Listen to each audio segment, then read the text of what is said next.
اور اسی طرح سے we have to understand the traps of shaitan. You know, the amazing thing about shaitan is he is very patient. وہ بہت صبر سے چلتا ہے، آہستہ آہستہ آہستہ آہستہ آہستہ آپ کو لیتا جاتا ہے، حتیٰ کہ آپ وہ ایکشن ہم لوگ کر دیتے ہیں۔ شروع میں نہیں کہے گا کہ کسی کے پاس شیطان آ کے نہیں کہے کہ بات سنو نماز نہ پڑھو، بات سنو زنا کرو، کبھی نہیں کہے گا۔ کیا بولے گا کہ ٹھیک ہے نماز پڑھ لو، اچھی بات ہے، بہت لازم پڑھنی ہے، نماز نہیں چھوڑ سکتے ہو، لیکن ابھی تو 3 گھنٹے پڑھے نماز کی قضا ہونے میں، ابھی تو تم یہ گیم کھیل لو یا اس دوست سے فون میں بات کر لو، وہ جو تمہارا کام ہے پریزنٹیشن بنانی ہے وہ کر لو، بعد میں پڑھ لینا، ٹائم ہے ابھی۔ اور آپ کام کرنا شروع کرتے ہیں اور گھنٹے بعد آپ کو یاد آتا ہے کہ نماز رہتی ہے، پھر آتا ہے کہ نماز پڑھو گے تم، چھوڑنے کا تو سوال نہیں پیدا ہوتا، لیکن پہلے یہ کام کر لو، پہلے اس دوست سے کال کر لو، یا پہلے یہ چیز کر لو، تمہارا ہوم ورک رہتا ہے یا تمہارا یہ پروجیکٹ رہتا ہے، اس پہ تھوڑا کام کر لو، اور آرام سے فری ہو کے دل کی تسلی کے ساتھ فوکس ہو کے نماز پڑھنا۔ تو آپ کو اس نے کیا کہا کہ پرائورٹی تمہاری یہ ہے، جب فری ہو جاؤ گے پھر نماز پڑھ لینا، اور آپ اس میں انوالو ہوئے حتیٰ کہ 2 گھنٹے گزر گئے اور آپ کو اچانک سے یاد ہے کہ اوہ نماز چلے گئی، اور پھر آتا ہے کہ آپ کیا قضا پڑھو گے تم، اور اب عصر کی نماز کا ٹائم ہو گیا ہے، تم نے فجر بھی چھوڑ دی، ظہر بھی چھوڑ دی، اب تم عصر کے سامنے اللہ کے سامنے کھڑے ہو گئے، اب کل سے 5 وقت کی نماز پڑھنی ہے، اور پھر آپ کہتے ہیں ہاں میں کل سے 5 وقت کی نماز پڑھوں گا، اور یہ کل کبھی نہیں آتا، حتیٰ کہ انسان کورٹ میں چلا جاتا ہے۔ یہ میں اپنا پرسنل ایکسپیرینس بتا رہا ہوں آپ کو۔ میں جب یونیورسٹی میں تھا، when I was not practicing، یہ تو میرا حلیہ بالکل بھی نہیں تھا، اور ہم لوگ برائی میں تھے، تو میں یہ چیز میں سمجھتا تھا کہ نماز بڑی امپورٹنٹ ہے،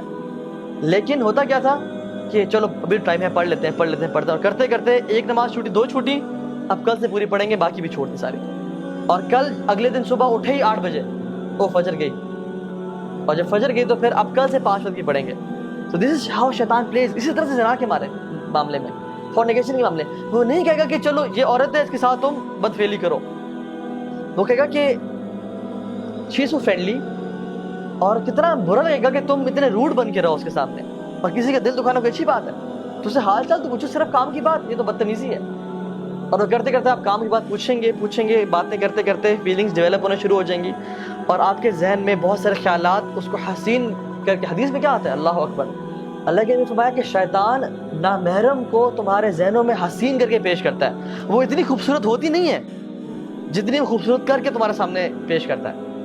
حتیٰ کہ انسان فینٹیسائز کر رہا ہوتا ہے کہ یار سبحان اللہ کیا بہترین نیچر ہے اس کی، کیا خوبصورت ہے یہ، کیا اچھی عورت ہے یہ، اتنی ہوتی نہیں ہے، تو شیطان اس کے بارے میں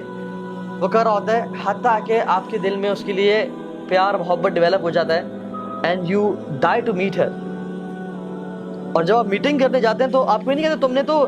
یہ چیز ذہن میں نہیں ہوتی کہ تم نے اس کے ساتھ برا گناہ کرنا ہے، بس ہوتا ہے کہ we'll just meet, I'll just see her, I'll maybe propose her or something، لیکن what happens is ہمارے پاس کاؤنسلنگ میں لڑکے آتے ہیں اور کہتے ہیں کہ ہاں بھائی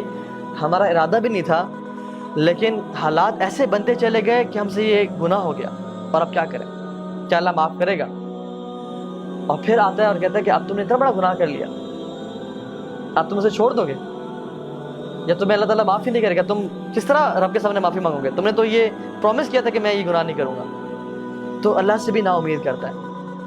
آدم علیہ السلام سے اس نے یہ گناہ کروایا نا، لیکن توبہ کروانا، کیونکہ فرسٹ ایکسپیرینس تھا اس کا آدم کے ساتھ علیہ السلام،